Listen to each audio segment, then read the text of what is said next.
আসসালামু আলাইকুম। আমরা এখন দেখব কম্বাইন্ড 5 ব্যাংক অফিসার ক্যাশ পরীক্ষা 2019 এর প্রশ্ন সমাধান গণিত পার্ট 2 লিখিত পরীক্ষার অঙ্ক শুরু হবে 1 নম্বর অঙ্ক দিয়ে। 1 নম্বর অঙ্ক ছিল 60 men could complete a piece of work in 250 days. They worked together for 200 days. After that, the work had to be stopped for 10 days due to bad weather. How many more men should be engaged to complete the work in time? বলা আছে 60 জন লোক একটা কাজ 250 দিনে সম্পন্ন করতে পারে এবং তারা 200 দিন কাজ করার পর বৃষ্টির কারণে 10 দিন কাজ বন্ধ রাখতে হয়েছিল। তাহলে আরও কতজন বেশি লোক লাগবে সঠিক সময়ে অর্থাৎ টোটাল 250 দিনের মধ্যে কাজটি শেষ করতে? তো আমাদের এখানে দেওয়া আছে হচ্ছে 60 জন লোক কাজটা করতে পারে 250 দিনে। তাহলে যে কাজটা ছিল সেটা হচ্ছে 60 জন লোকের 250 দিনের কাজ। তাহলে এটা ছিল আমাদের টোটাল কাজ।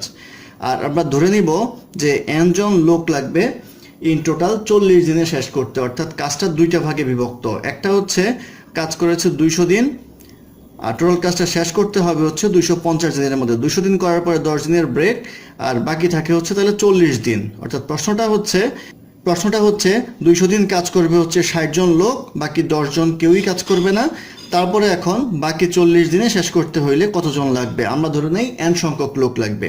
যদি n সংখ্যক লোক লাগে তাহলে 200 দিনের কাজ করবে হচ্ছে 200 × 60 আর 40 দিনে কাজ করবে হচ্ছে 40 × n। আর টোটাল আমার কাজ হতে হবে হচ্ছে 60 × 250, অর্থাৎ 60 জন লোকের 250 দিনের কাজ। তাহলে এই দুইটা যোগ করলে আমাদের সমান সমান আসবে। এটা হবে ইকুয়েশন। আমাদের আসবে হচ্ছে 12,000 প্লাস 40n ইকুয়াল টু আসবে হচ্ছে 15,000, বা এখান থেকে লিখতে পারো 40n ইকুয়াল টু 3,000 বা n equal to 3,000 by 40 equal to আসবে হচ্ছে 75, অর্থাৎ 75 জন লোক লাগবে। এখন কথা হচ্ছে এই 75 জন লাগবে হচ্ছে 40 দিনে কাজটা শেষ করতে। তো আগে আমাদের লোক ছিল হচ্ছে 60 জন, তাহলে অতিরিক্ত লোক লাগবে হচ্ছে আমাদের 75 মাইনাস 60 ইকুয়াল টু লাগবে হচ্ছে 15, অর্থাৎ 15 জন লোক অতিরিক্ত লাগবে। তাহলে 15 জন হবে এই প্রশ্নের উত্তর।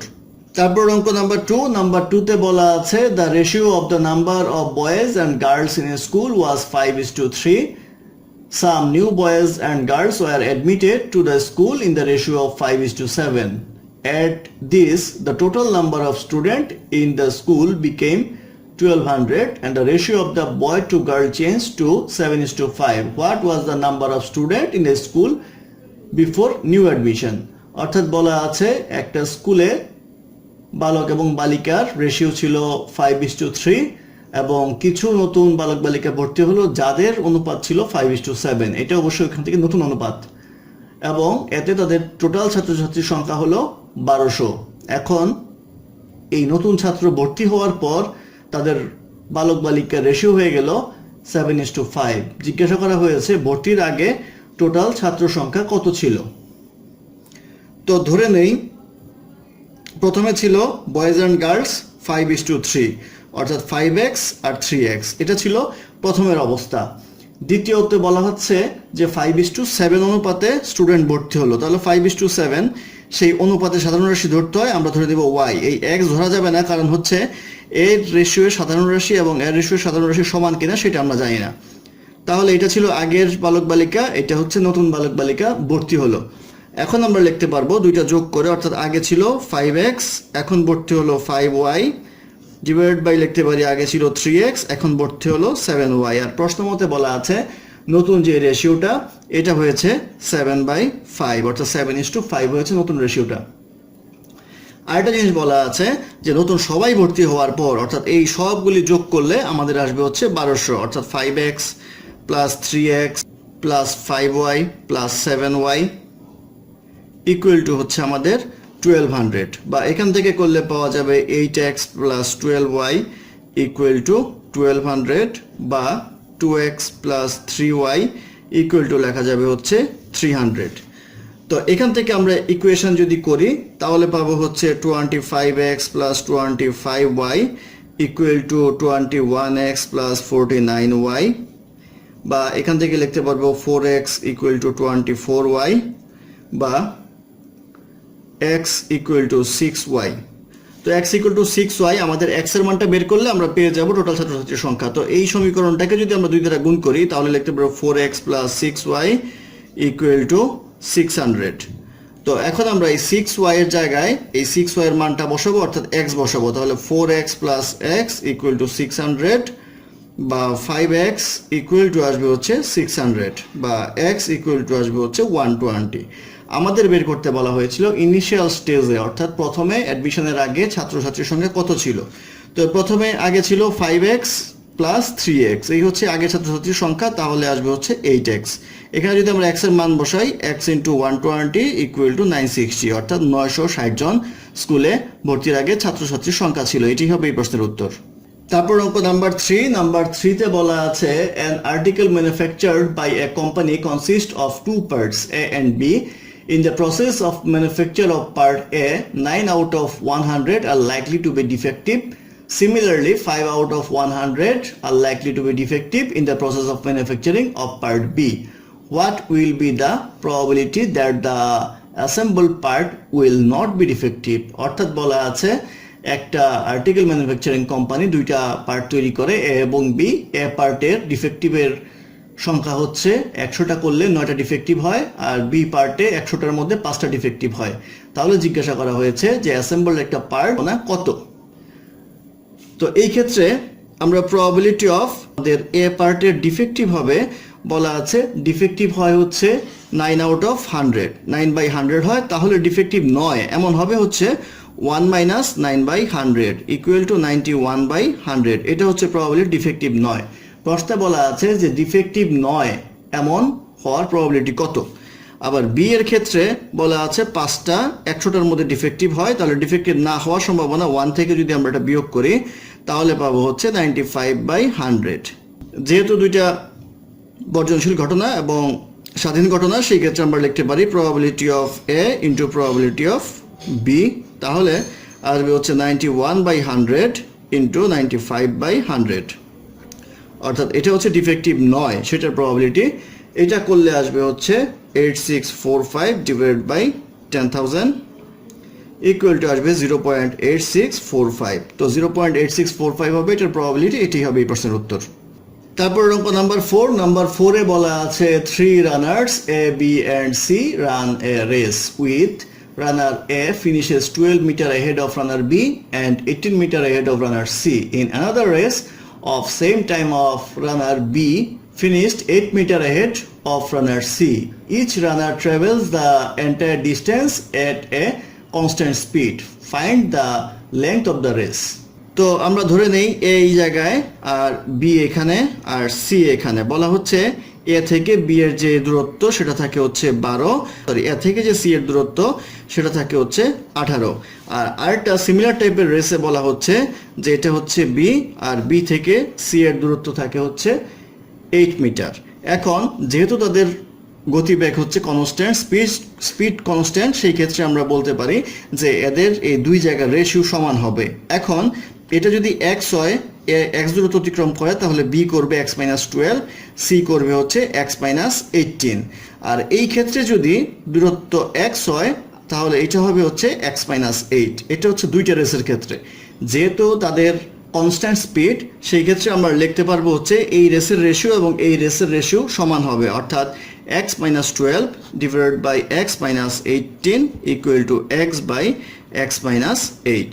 তো এটা ক্যালকুলেশন করলে পাওয়া যাবে x square minus 18x equal to x square minus 12x minus 8x plus 96 বা x square minus 18x equal to x square minus 20x plus 96 বা 2x ইকুয়াল টু 96 বা x ইকুয়াল টু আসবে হচ্ছে 48। x এর মান আসলো 48, অর্থাৎ total race হচ্ছে 48 মিটার। এই 48 মিটার হবে এই প্রশ্নের উত্তর। তারপর অঙ্ক নাম্বার 5। নাম্বার 5-এ বলা আছে a began a small business with a certain amount of money. After 4 months from the start of the business, B joined the business with an amount which was taka 6,000 less than as initial investment. C joined the business after 7 months from the start of the business with an amount of which was 2,000 less than as initial investment. at the end of the year total investment repended was taka 1,42,000.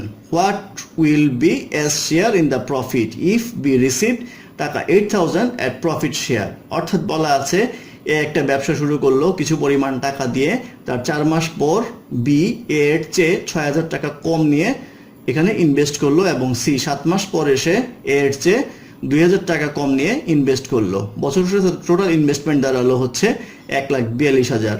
এখন বলা হচ্ছে প্রফিটের দিক থেকে B যদি 8,000 টাকা পায় তাহলে এ কত টাকা পাবে। তো আমরা দেখি এ, বি এবং সি। তো এ ইনভেস্ট করে হচ্ছে টোটাল 1 বছর অর্থাৎ 12 মাসের জন্য। রেশিও করতে গেলে আমাদের সবসময় 12 মাস ধরে হিসাব করতে হবে, কারণ কেউ আসলো 4 মাস পরে, কেউ আসলো 7 মাস পরে।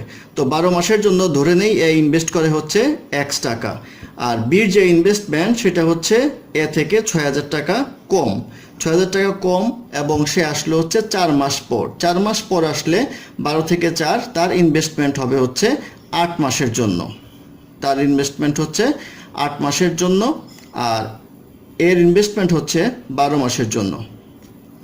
আর সি আসলে হচ্ছে 7 মাস পর। 7 মাস পর মানে বছরের আর বাকি থাকে হচ্ছে 5 মাস, তাহলে 5 মাসের ইনভেস্টমেন্টে আসলে হচ্ছে X মাইনাস 2,000, কারণ এখানে বলা আছে যে সি ইনভেস্ট করবে এর চেয়ে 2,000 টাকা কম। এখন যদি আমরা টোটাল ইনভেস্টমেন্টের দিকে তাকাই তাহলে আমরা দেখব এটা আসবে হচ্ছে 12X, এইটা আসবে 8 ইন্টু এক্স মাইনাস 6,000, এইটা আসবে হচ্ছে 5 ইন্টু এক্স মাইনাস 2,000। এই হচ্ছে মোটামুটি ইনভেস্টমেন্টের পরিমাণ। এখন টোটাল ইনভেস্টমেন্ট বের করতে গেলে এটা আমাদের যোগ করতে হবে। এটা যদি আমরা যোগ করি তাহলে আসবে হচ্ছে 12X plus 8X minus 48,000, 648 plus 5X minus 10,000। এই টোটাল ইনভেস্টমেন্ট সমান হচ্ছে 1,42,000, অর্থাৎ 1,42,000 টাকা হচ্ছে টোটাল ইনভেস্টমেন্টের সমান। তো এখান থেকে যদি আমরা ক্যালকুলেশন করি তাহলে পাবো হচ্ছে 25X ইকুয়াল টু 2 লাখ, বা X ইকুয়াল টু পাবো হচ্ছে 2 lakh divide by 25 equal to আসবে হচ্ছে 8,000। তো X এর ভ্যালু হচ্ছে 8,000। তাহলে আমরা যদি এখানে ইনভেস্টমেন্ট বের করি তাহলে 12 ইন্টু 8,000 ইকুয়াল টু 96,000 হচ্ছে X এর ইনভেস্টমেন্ট, আর বি এর ইনভেস্টমেন্ট হবে হচ্ছে 8 ইন্টু 8,000 মাইনাস 6,000, ভিতরে থাকে হচ্ছে 2,000, এটা করলে হয় হচ্ছে 16,000, 16,000। বি এর ইনভেস্টমেন্ট হচ্ছে 16,000। প্রশ্নে বলা আছে বি এর প্রফিট শেয়ার হবে হচ্ছে 8,000।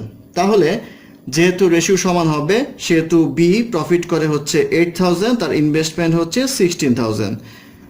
তাহলে আমার এ কত পাবে? এ পাবে হচ্ছে ইন্টু 96 যদি দেই, অর্থাৎ এই রেশিওতেই পাবে 96,000 ইকুয়াল টু আসবে হচ্ছে 48,000, অর্থাৎ 48,000 টাকা হবে এর প্রফিট শেয়ার। এটাই হবে এই প্রশ্নের উত্তর।